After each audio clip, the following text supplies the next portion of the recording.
నా ఇంటిని నీవు కట్టని ఎడలా ఇల్లు కట్టు వారి శ్రమ వ్యర్థమయ్యా. ప్రభువా నా ఇంటిని నీవు కట్టని ఎడలా ఇల్లు కట్టు వారి శ్రమ వ్యర్థమయ్యా. ప్రభువా నన్ను నీవు కాయని ఎడలా నే మేల్కొనియు ఉంటుట లాభం లేదయ్యా. కాయుము నన్ను కాపాడుము నన్ను నీ పాదమి నాకు శరణం దేవా. శరణం దేవా నీ చరణం నాకు చాలును దేవా నీ కృప నాకు. శరణం దేవా నీ చరణం నాకు చాలును దేవా నీ కృప నాకు.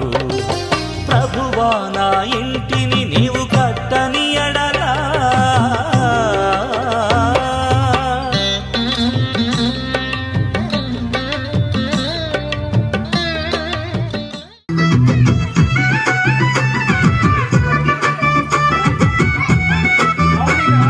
రేలా రేలా రేలా రేలా రేలా రేలా రేలా రే రేలా రేలా రేలా రేలా రేలా రేలా రేలా రేలా రేలా రే రేలా రేలా రేలా రేలా రేలా రేలా రేలా రే రేలా రేలా రేలా రే రేలా రేలా రేలా రేలా రేలా రేలా రే రేలా రేలా రేలా రే రేలా.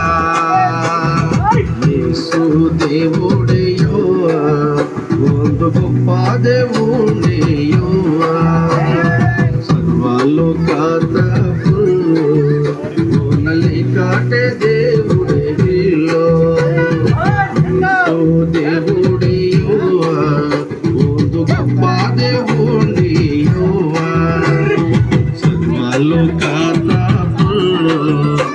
ఓనలి కాటే దేవుడయ్యో. కేంద్రయిదు మాట నమ్మల మక్కువ చూడ. కేంద్రయిదు మాట నమ్మల మక్కువ చూడ. రీలా రిల రిల రీలా రీలా రిల రీలా రే రిల రీలా రీలా రిల రీలా రీలా రీలా రీలా రే రీలా రీలా రీలా రీలా రే రీలా రీలా రీలా రే రీలా రీలా రీలా రే రీలా రీలా రీలా రే రీలా రీలా రీలా రే రీలా రీలా రీలా రే రీలా. యెహోవా నీను నని తోడుమనేను లోకంలో ఇన్నిదని తెలుసులేదు. యెహోవా నీను నని తోడుమనేను లోకంలో ఇన్నిదని తెలుసులేదు. యాయడిస్తింబా భూగడిస్తింబా లోకుడిస్తింబా లోకం దూరం కితింబా. యాయడిస్తింబా భూగడిస్తింబా లోకుడిస్తింబా లోకం దూరం కితింబా. ఇమ్మానుయేలు నని తోడుమనను యెహోవా నీను నని తోడుమనేను లోకంలో ఇన్నిదని తెలుసులేదు.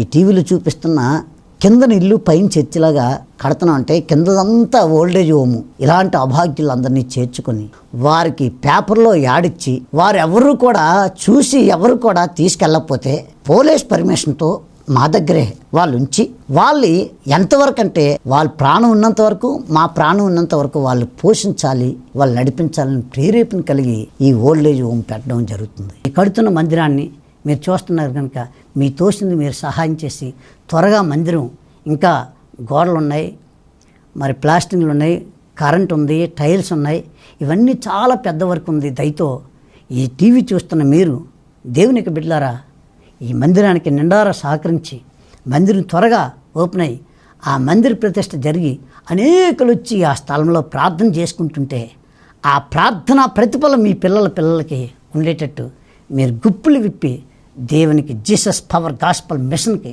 ఈ మిషన్ ఫీల్డ్ రండి, మీరే రండి, కల్లారా చూడండి, మీ తోసింది సహకరించండి.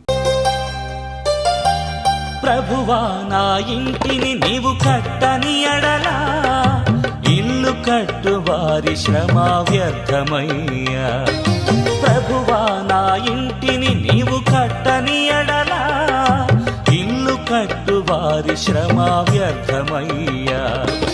ప్రభువా నన్ను నీవు కాయని ఎడలా నే మేల్కొనియు ఉండుట లాభం లేదయ్యా. కాయుము నన్ను, కాపాడుము నన్ను, నీ పాదమి నాకు శరణం. ప్రభునందు ప్రియ ప్రేక్షకులందరికీ నిండారు వందనాలు. దేవునికి బిడ్డలారా, ఈ సంధ్యాకాల సమయంలో మహాదేవుడిని మన రక్షకుడు యేసుక్రీస్తు స్వామి మనల్ని ప్రేమించి ఈ 2025 సంవత్సరం నవంబర్ నెల, ఈ నవంబర్ నెలలో ఈ విధంగా కలుసుకొని ఆ మహాదేవుణ్ణి గణపరిచే భాగ్యం ఇచ్చాడే, ఎంత గొప్ప ధన్యత, ఎంత గొప్ప ధన్యత. నేను ఏ ఎపిసోడ్లో కూడా ఈ మాట చెప్పకుండా ఉండలేను. ఎందుకునంటే మనకంట జ్ఞానవంతులు, విద్యావంతులు, ఐశ్వర్యవంతులు, మనకంట చిన్న వయసు వాళ్ళు ఈ దినాన్ని చూడలేక, ఈ రోజును చూడలేక ఈ భూగర్భంలో కలిసిపోయారు. నిన్ను నన్ను మనందరినీ సజీవులుగా ఉంచి ఈ టీవీ ముందు కూర్చొని చూసే ధన్యత ఇచ్చాడే, ఎంత గొప్ప దేవుడండి. ఆ మహాదేవుడిని ఏమిచ్చి రుణాన్ని తీర్చగలం, ఏమిచ్చి రుణాన్ని. ఈ దినం నా యొక్క సబ్జెక్ట్ ఏంటంటే, మీ హృదయంలో కలవరపడినాయి. ఇక్కడ చిన్నదానికి పెద్దదానికి చాలామంది కలవరపడుతుంటారు. నాకు ఫోన్లు చేసి రాత్రి 11 ఆ టైంలో కన్నీరు మున్నీరై ఏడుస్తూ ఉంటారు. కలవరపడి ఎవరో ఏదో అన్నారు, అమితంగా ప్రేమించి ఆస్తంత ఇచ్చేసి, ఆస్తంత ఇచ్చిన తర్వాత వాళ్ళు కలవరపడడం ఎంతో. ఒక ఆమె వాళ్ళ కష్టాల్లో ఉన్నారని సహాయం చేస్తే ఆమె ఒక మాట అనేసింది నన్ను. ఆ దినం చాలా నలతగా ఉండి ప్రార్థన చేసుకున్నాం. మనం ఏ సమస్య వచ్చినా ప్రార్థనే పరిష్కారం అండి. అది నేర్చుకుని నా జీవితంలో, అది నేర్చుకుని ఏం చేసిందంటే, ఆ అమ్మాయి గౌకని అనేసింది, రంగులు రాసుకొని టీవీలో చెప్పుకుంటూ ఇంటింటికి వెళ్ళి డబ్బులు దండుకుంటున్నాడు అని. ఆ పిచ్చమ్మకి అయితే పాపం తెలీదు. 1,00,000 కావాలంటే 1,00,000 ఇచ్చాను. ఎవరూ కాదు, సొంత వాళ్ళే, బయట వాళ్ళు అయితే ఆ మాట అంటాడికి నవ్వుకున్నంటే ఆ అమ్మాయి దగ్గర. తర్వాత నేను వచ్చి, ప్రభువా, ఇన్ని 34 సంవత్సరాల నుండి కోయ, కొండరెడ్డి గొత్తుకోయ, ఆంధ్ర, తెలంగాణ, ఛత్తీస్గఢ్, మా ఒరిస్సా, మహారాష్ట్రలో ఈ ఘనమైన పరిసర చేస్తున్నాం. ఈ టీవీ పరిసర దేనికి ఇచ్చావే? మళ్ళీ అది చేసుకుంటే వాళ్ళ దగ్గరికి వెళ్ళి వాళ్ళతోటే గడపడానికి టైం ఉండలేదు కదా, మళ్ళీ హైదరాబాద్ వెళ్ళి షూటింగ్ చేసుకుని ఇంత తిప్పలు నాకు అవసరమా అని ప్రార్థన చేసుకుంటాడు. అన్నాడు, ప్రభు, నేనెవరో తెలియటానికి నువ్వు నా సాధనవి, నువ్వు పనిముట్టివి. వాస్తవానికి నేను ఎర్రటోనే, నా గుండె మెరుస్తుంది, నాకు మేకప్ వేయాల్సిన లేదు, మేకప్ వేసుకుని ఇంటింటికి వెళ్ళవలసినంత అవసరం లేదు. ఇన్ని సంఘాలు కట్టిన నన్ను ఆదరించి ప్రేమించే వ్యక్తులు అద్భుతంగా అనేక మంది నా చేతుల మీదుగా వారు చిన్నప్పటి నుండి చదివించి ఈ ట్రైబ్స్ పిల్లల్ని హాస్టల్లో వేసి వాళ్ళు వద్దో అని వాళ్ళ తల్లిదండ్రులు ఆ తాటి చెట్లల్లో ఈతకళ్ళు గీసుకొని వాళ్ళు అక్కడే తాగేసి అక్కడే పడుకున్నటువంటి వ్యక్తులు ఆ భయంకరమైన పరిస్థితుల నుండి ఆ పిల్లలు తీసుకొచ్చి హాస్టళ్ళల్లో, గవర్నమెంట్ హాస్టల్లో వేసి గొప్ప చదువులు చదువుకొని ఈరోజు ఉద్యోగాలు చేస్తూ మంచి కార్లలో తిరుగుతున్నారు. ఆ వ్యక్తులు నన్ను పోషిస్తారు. నాకేమీ సంపాదించవలసిన అవసరం లేదు. నా సంపాదన అంతా పరలోకంలో ఉంది. ఒకరోజు నా భార్య నేను అలాగే ఒక వ్యక్తి అంటే ఏడ్చేటోడు ఆ అమ్మాయి పాడుకున్న పాట ఏంటంటే, నా జీవము నీలో దాసి ఉంచావు, 12 ముత్యాలతో నాకిల్లును కట్టావు. ఆమె పాడుకుంటుంది నా భార్య, నా జీవం నీలో దాసించావు, నాకు 12 ముత్యాలతో అద్భుతమైన బిల్డింగ్ పరలోక రాజ్యంలో కట్టావు. ఎందుకయ్యా ఈ భూమి మీద నాకు ఇవన్నీ?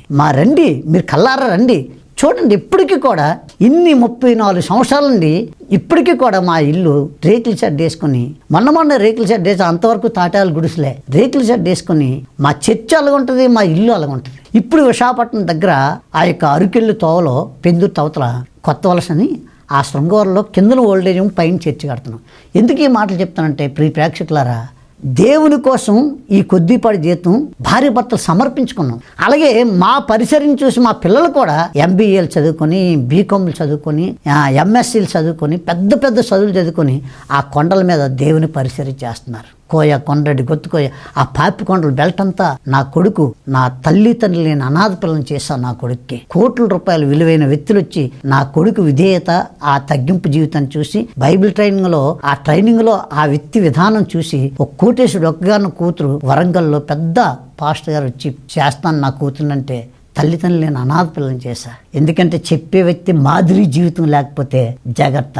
దేవుడు చూస్తున్న దేవుడు నమ్ముకున్నాం. మాయ చేసి మంత్రాలు చేసే దేవుడు కాదు మన దేవుడు. చూస్తున్న దేవుడు, వింటున్న దేవుడు, సమాధానం ఇచ్చిన దేవుడు. ఆ చూస్తున్న దేవుడు ఒక్క పడేలు మనం కొట్టాడా మరి జీవితంలో వెళ్ళగాము. ఇప్పుడు 60 సంవత్సరాలు దాటిపోయినా ఇంత బలంగా దేవుని చేతిలో వాడబడుతున్నాం అంటే ఆయన ఇచ్చిన ఆయుష్ వరకు నమ్మకంగా, యథార్థంగా, పరిశుద్ధంగా, నీతిగా బ్రతకాలని తపంతో ఒక అన్య కుటుంబంలో, పద్మశాలి కుటుంబంలో పుట్టి పెరిగి భయంకర విగ్రహారంతో స్టీల్ ప్లాంట్లో జాబ్ చేస్తూ అది విడిచిపెట్టి వచ్చింది మెరుపులు మెరిపించడానికి, ఏదో వేషాలేసి చేయటానికి కాదు. దేవుని భయముతో, భక్తితో ప్రతి క్షణము ఆయన చూస్తున్నాడు. భయంతో బ్రతుకుతున్నాం కాబట్టి 15 రోజులు 20 రోజులైనా ఈ యొక్క ఒరిస్సా, ఆంధ్ర, ఛత్తీస్గఢ్, మహారాష్ట్రలో 15 రోజులు 20 రోజులు ఎన్ని 40 రోజులు ఇలాగా కుటుంబాన్ని విడిచిపెట్టి పరిగెడుతున్నాం అంటే మాకు ఈ లోకపు ఆశలు లేవు. ఒకటే పరలోక రాజ్యం. ఆయన ఎక్కడికి వెళ్ళమంటే అక్కడికి వెళ్తా, ఏం చెప్పమంటే చెప్తా, ఎప్పుడు రమ్మంటే అప్పుడు వెళ్ళిపోవడానికి రెడీగా ఉన్న గొప్ప దేవుని సేవకుడిగా జీవించాలని తపంతో పరిగెడుతున్నాం. కనుక ఈ సంధ్యాకాల సమయంలో చిన్నదానికి పెద్దదానికి చింతిస్తూ నీ బ్రతుకునెందుకు పాడు చేసుకుంటావు? క్షణకాల ఉద్రేక్తతో జీవితాన్ని నాశనం చేసుకోవద్దు. ప్రభు చెప్తున్నాడు, నీ హృదయం కలవరపడిన ఇక్కడే. ఎందుకు కలవరపడుతున్నావు? యోహాను సువార్త 14:1 చదువుకుందాం. చూడండి, మీ హృదయంలో కలవరపడిన ఇక్కడే. దేవుడి యందు విశ్వాసం ఉంచుతున్నారు, నా యందు విశ్వాసం ఉంచుడి. నా తండ్రి ఇంట అనేక నివాసములు కలవు. లేని ఎడల మీతో చెప్పుదును, మీకు స్థలము స్థిరపరచ వెళ్ళుచున్నాను. నేను వెళ్ళి మీకు స్థలము స్థిరపరిచిన ఎడల నేనుండే స్థలంలో మీరును ఉండులాగున మరలా వచ్చిన ఆ యొద్దకు నుండుటకు మిమ్మల్ని తీసుకొని పోదును. దేవుని స్తోత్రం, హల్లెలూయా, గ్లోరీ టు ద గాడ్. ఆమేన్, ఆమేన్. దేవునికి బిడ్డలారా, మా పల్లెటూరులో మేము చూస్తూ ఉంటాం. ఒక పసిగందు పాలు తాగుతున్న బిడ్డ ఇంటి దగ్గర వదిలేసి పనిలోకి వెళ్తుంది. ఆ బిడ్డ తల్లి పనిలోకి వెళ్ళి ఆమె వచ్చిన వెంటనే ఆ కర్రలు కట్టెలు తెచ్చుకొని ఆ పక్కన పడేసి వచ్చిన వెంటనే బిడ్డ దగ్గర పరిగెడుతుంది. ఆ బిడ్డ కూడా నా తల్లి ఎప్పుడు వస్తుందని ఆవరంటూ తల్లి కోసం ఎదురు చూస్తూ ఎప్పుడైతే వచ్చిందో ఆ కిందన ఏముందో అవన్నీ చూడకుండా గబగబా వెళ్ళిపోయి తల్లి సంకని ఎగిరి ఆ తల్లి దగ్గరికి వెళ్ళిపోయి ఆ సంకకి ఎక్కి ఆ సంకలో పాలు తాగుతుంటుంది. ఆ దృశ్యం ఉంది. ఆ బిడ్డకి తల్లికి ఉన్న అవినాభ సంబంధం ఉంది. ఆ సంబంధం నా తండ్రికి నాకు ఉంది. ఆయన ఎంత గొప్ప మాట చెప్తున్నాడంటే, మీరు కలవరపడకండి. ఇదిగో నేను వచ్చి మిమ్మల్ని తీసుకుని వెళ్తాను. మీకు తెలుసా ఆ తీసుకుని వెళ్ళే స్థలం ఎలాంటి తెలుసా? ఆకలి దప్పుకు లేని స్థలం, అక్కడ చింతించే స్థలం కాదు, బాధలు పడే స్థలం కాదు. ఇదిగో నేను ఎంత పోషించాను, ఎంత డబ్బు ఇచ్చేసాను, నన్ను ఎంత మాట అనేసారని కాయపరచవలసిన స్థలం కాదు అది. ఆకలి దప్పుకు లేకన్నా పరిశుద్ధుడు కోట్ల దేవదూతలతో, కేరేబులతో, శరాపులతో, గాన ప్రతిగానుంచున్న ఆ మహాదేవునితో మనం ఆయన స్తుతిస్తుంటే ఆయన పొంగిపోయి మనకు ఆకలి దప్పుకు లేకుండా చేస్తాడు. ఆ మహాదేశానికి, ఆ పట్టణానికి వెళ్ళాలంటే ఈ భూమి మీద చింతించకన్నా దేవునికి మహిమకరం జీవించండి. మీకు ఇచ్చిన ఈ కొద్దిపాటి జీవితాన్ని మనం 100 సంవత్సరాలు బతికేసిన బతుకు కాదు మనది.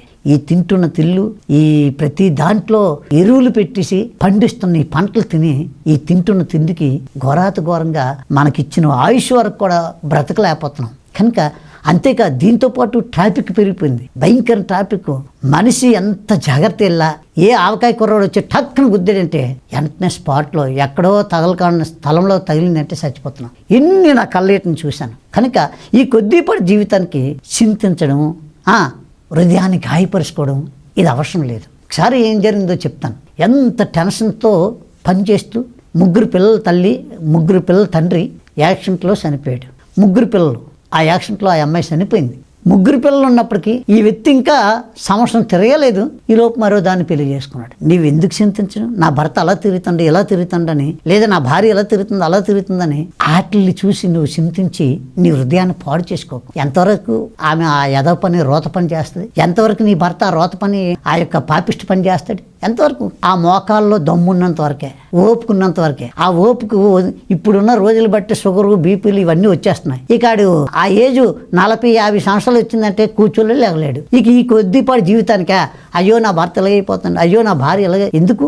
నిన్ను ప్రేమించిన ఆ గర్భఫలాలు ఉన్నారే వాళ్ళ మొఖాలు చూసి బ్రతకండి. అంతేకాని క్షణకాల ఉద్రేకతతో మరణానికి ఆహుతి కాకండి, మరణానికి చేరువు కాకండి. చాలా మంది పిచ్చి పనులు చేస్తున్నారు. నాకు చాలా దుఃఖం అనిపిస్తుంది. 2 పిల్లల తల్లి ఏమాత్రం ఆలోచన లేకన్నా ఇంట్లో ఫ్యాన్ కేసుకుని ఉరేసుకుని చస్తే ఆ పిల్లలు అనాథలు అయిపోయారు. వాడు చూస్తే మరో దాన్ని చేసుకున్నాడు. ఈ పిల్లలు చూస్తే సరైన జీవితాలు. ఇందుకోసమేనా ఈ పిల్లల కండం? వాళ్ళకు జీవితాలు ఇవ్వద్దా? వాళ్ళు డాక్టర్లు లేకపోతే కలెక్టర్ ఏ యొక్క భవిష్యత్తు ఉందో ఆ భవిష్యత్తుని నాశనం చేసిందని నువ్వే కదా. అందుకనే నిన్ను దేవుడు సృష్టించాడు. ఈ పాపిష్టి జీవితాన్ని శరీర కోరికల కోసమా నిన్ను సృష్టించాడు. ఒక భక్తుడు అన్నాడు, the life is without target is meaningless and useless అన్నాడు. అంటే అర్థం ఏంటో తెలుసా? లక్ష్యం లేని జీవితం నిరార్థకం మరియు నిష్ప్రయోజనం. మనిషి పుట్టాడంటే లోకసువార్త 1:17 అతడు పుట్టినందువల్ల అనేకులు సంతోషించరు. నువ్వు పుట్టావు, ఇద్దరిని కనీసం నీ భర్త ఏదో చేస్తున్నాడు, నీ భార్య ఏదో చేస్తున్నాడు, ఉరేసుకుని సిగ్గులేదు చచ్చిపోవడానికి. అందుకనే ఒక ఆయన ఫోన్ చేసి, అన్నా నేను చచ్చిపోతున్నాను, మా ఆవిడ కల్లారా చూసానండి, ఇలా చేసింది అలా చేసి ఏమైపోద్ది, ఓపుకున్నంతా అయిపోద్ది. ఈ లోపు ఏడ్స్ ఏదో వచ్చింది అనుకో, నువ్వు చెప్పకంటేనే పోద్ది కదా. ఎందుకంటే దానికి చచ్చిపోయి ఏడు చేస్తావు నువ్వు. మీరిద్దరు కలయికలో ఆ 2-3 పిల్లలు పుడితే ఆ పిల్లల భవిష్యత్తు ఏంటి? కాస్త ఆలోచన పెట్టి the life is without target is meaningless and useless. లక్ష్యం లేని జీవితం నిరార్థకం మరియు నిష్ప్రయోజనం. లోకసువార్త 1:17 అతడు పుట్టినందువల్ల అనేకులు సంతోషించు. నీ పుట్టికి ఒక అర్థం ఉండాలి, నీ జీవితానికి ఒక అర్థం ఉండాలి, నీ బ్రతుకు ఒక అర్థం ఉండాలి. కనీసం పందికి అంటది, మనం కంటాం. పిల్లలు కనీసం వదిలేయటం కాదు, వాళ్ళకు లక్ష్యాన్ని వాళ్ళకి ఇవ్వాలి. ఉన్నతమైన చదువులు చదివి. ఈరోజు రిక్షా వాడు టౌన్లో ఒక ఆయన రిక్షా తొక్కుంటూ, ఇప్పుడు రిక్షాలు లేవు కానీ ఆటో తోలుతుండ్రు. ఆటో తమ్ముడిని అడిగితే ఎంత చదువుకున్నాను అంటే, నేను తక్కువే చదివానండి. మరి నీ పిల్లలు ఏం చేస్తున్నారు? శ్రీ చైతన్యంలో చదువుతున్నారండి. ఏం చదువుతున్నారు? ఇంగ్లీష్ మాట్లాడుతాడండి మా వాడు. ఎంత అలాగ ఉండాలి.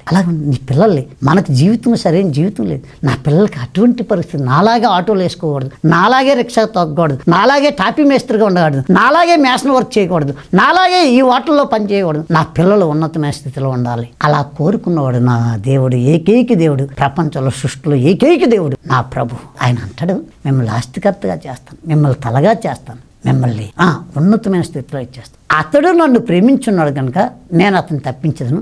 అతడు నా నామం ఎరిగిన మొత్తం కీర్తన గ్రంథము 91:14 అతడు నా నామం ఎరిగినవాడు కనుక అతను గొప్ప చేస్తాడు. దేవునికి బిడ్డలారా, దేవుని నత్తుకుంటే దేవుని నిన్ను ఇచ్చేస్తాడు. నేను ప్రేమ కాబట్టి ఈరోజు నా సబ్జెక్ట్ ఎంత ఉపోద్ఘాతం ఎందుకు చెప్పానంటే, చిన్నదానికి పెద్దదానికి చింతించకండి. ఆయన అంటాడు, మీ హృదయంలో కలవర పడనేయకడే.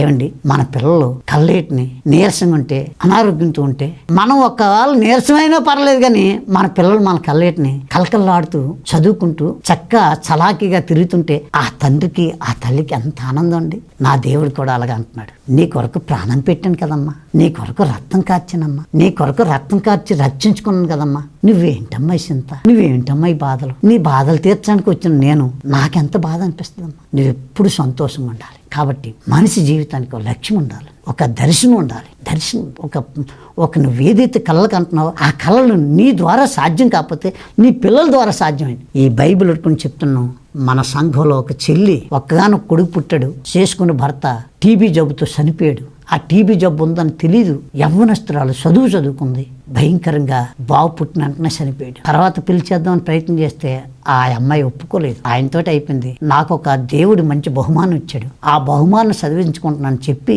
ఆమె కూలి పని ఆ పని చేస్తుంటే అది చూడలేక యవ్వన బిడ్డ మంచి ఉద్యోగం చేయాలని ఉద్యోగంలో జాయిన్ చేశా. నమ్మకంగా ఆ ఉద్యోగంలో చేసింది. ఆ ఉద్యోగం చేస్తున్న ఆ యజమానుడు ప్రేమగలని వ్యక్తి. ఆ కుమారుని ప్రేమించి ఉన్నతమైన చదువులు చదివించాడు. హైదరాబాద్ పట్టణంలో మంచి ఉద్యోగం చేస్తున్నాడు. ఆ అమ్మ ఇంటింటి పని చేస్తున్న ఆమెని, ఇక నువ్వు ఇంటింటి పని చేయొద్దమ్మా, నువ్వు రా అని చెప్పి ఎక్కడా నువ్వు పనిచేయద్దు, దేవుని నన్ను ఉన్నతమైన స్థితిలో, మనం దేవుని నమ్ముకున్నాం కనుక మనల్ని ఉన్నతమైన స్థితిలో నాకు ఉద్యోగం ఇచ్చి ఉన్నతమైన స్థితిలో ఉన్నావు, నువ్వు కూర్చోమ్మా, నేను పని మనిషిని పెడతానని పెట్టి ఈరోజు ఏ పని చేయని కన్నా ఆమె బైబిల్ చదువుకొని ప్రార్థన చేయడం మాత్రమే ఆ కొడుకు ఆ తల్లికి అప్పచెప్పాడు. చూసారా, ఈ టీవీ చూస్తున్న ప్రేక్షకుడా, ఈ యొక్క దినాన్ని, ఈ దినము నీ హృదయం గాయపరచబడి బాధపరచబడుతున్నావేమో, బాధపడకండి. ఒక దినం వస్తుంది, మీరు కష్టపడిన కష్టార్జితానికి ప్రతిఫలం ఇవ్వటానికి దేవుడు నీ ద్వారా సాధ్యం కాకపోతే నీ పిల్లల ద్వారా చేస్తాడు. ఆ విశ్వాసంతో ముందుకు సాగండి. అని మరణం పరిష్కారం కాదు. హృదయాన్ని గాయపరచకండి, కలవరపడనీయకండి. చిన్నదానికి పెద్దదానికి చాలా మంది కలవరపడి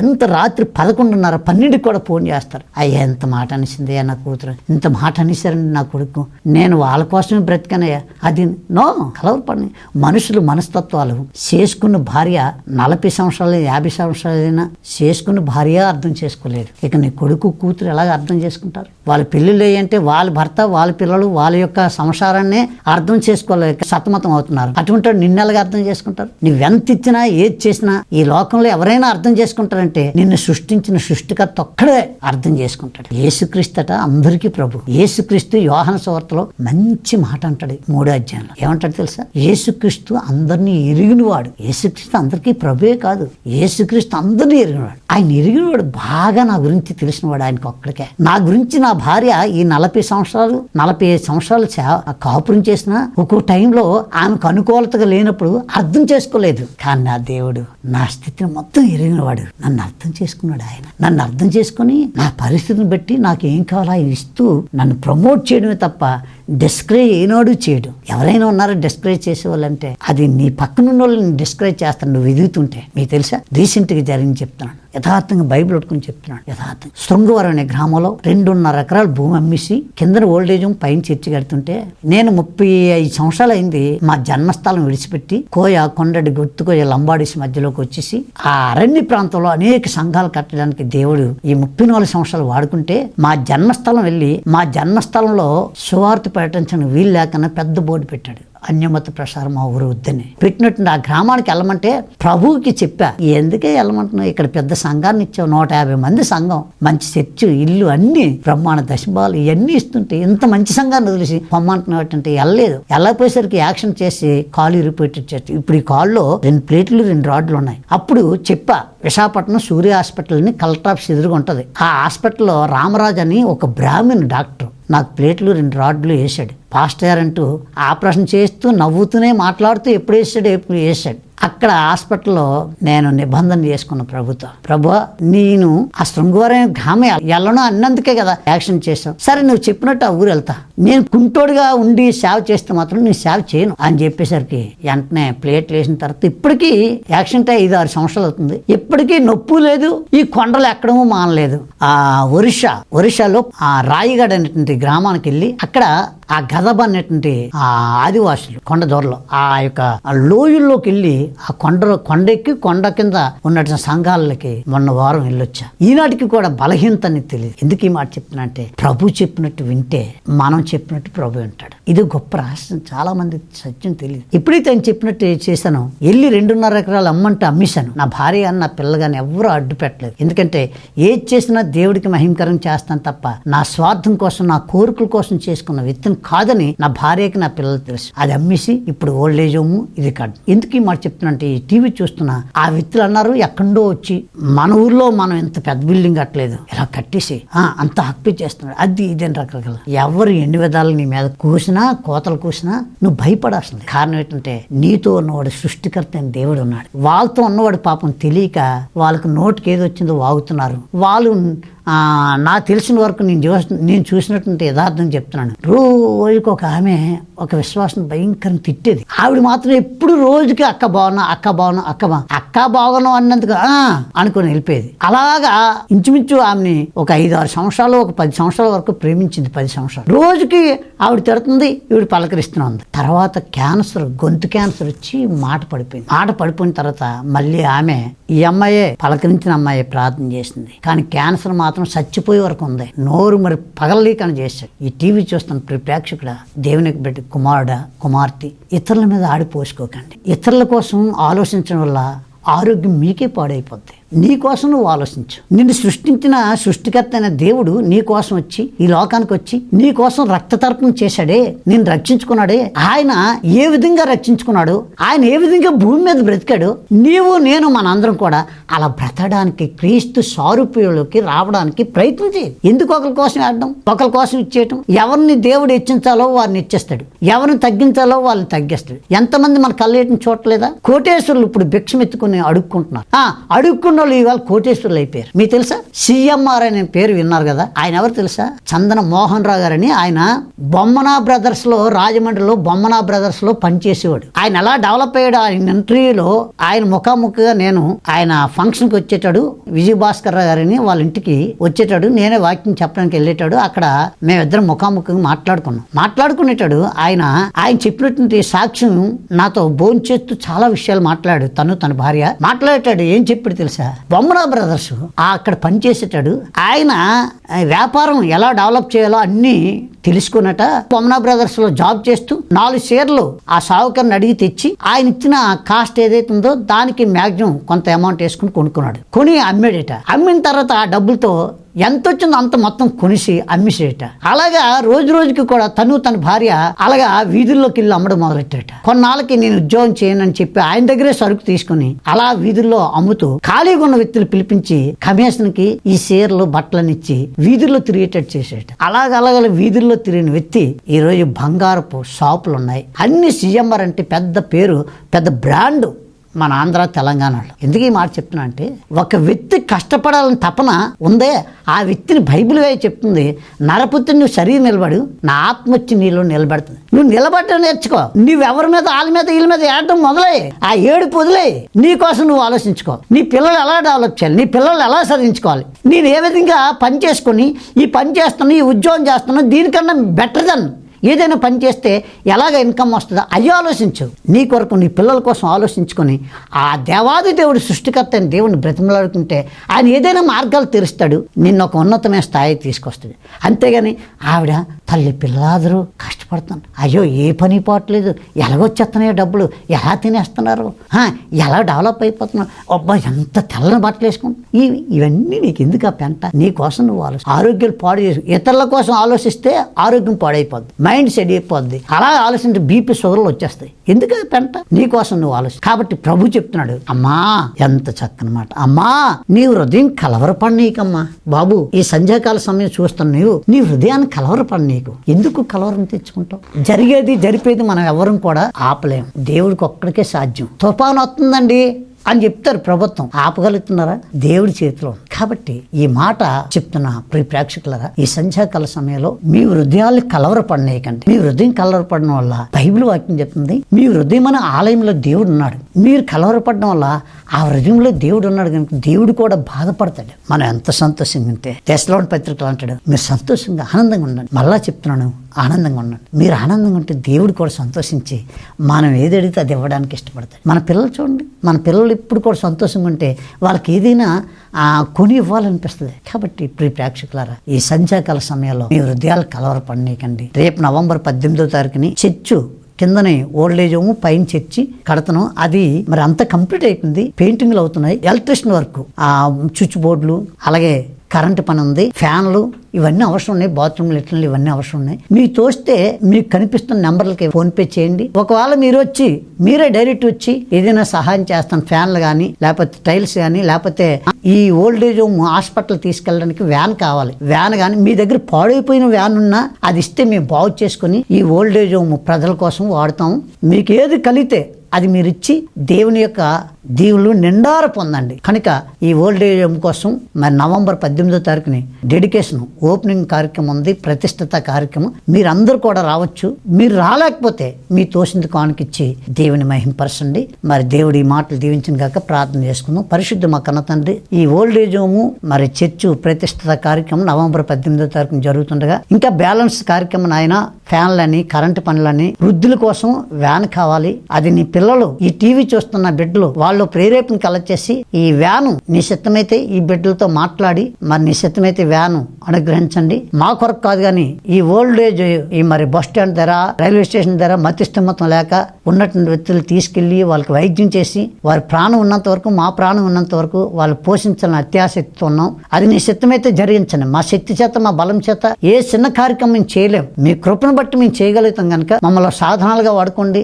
చూస్తున్న వ్యక్తులు కూడా నాయన వారు ఈ కొద్దిపాటి జీవితంలో మంచి చేసి నా బ్రతుకు సార్థకం చేసుకుంటా, ఈ ఓల్డ్ ఏజ్ హోమ్ కి సమృద్ధిగా ఇచ్చి నా బ్రతుకు నేను సార్థం చేసుకుంటున్నాను ఆలోచన చూస్తున్న ప్రతి ఒక్క బిడ్డకి ఆత్మతో ప్రేరేపణ కలగచేసి సమృద్ధిగా ఇచ్చేటట్టు సహాయం చేయమని. ఇచ్చిన ప్రతి ఒక్కరిని 30 60 100 1000 వారికి ఔషధాలు తెచ్చండి. వారి హృదయాలు కలవరపడిన కన్నా నీలో ఆనందభరితులుగా ఉండేటట్టు సహాయం చేయమని యేసు శక్తివంత నామమున ప్రార్థించి అడిగి పొందున్నా మా పరమ తండ్రి. Amen amen amen. Praise the Lord. Hallelujah. May God bless you. ప్రభువా నా ఇంటిని నీవు కట్టని ఎడలా ఇల్లు కట్టు వారి శ్రమ వ్యర్థమయ్యా.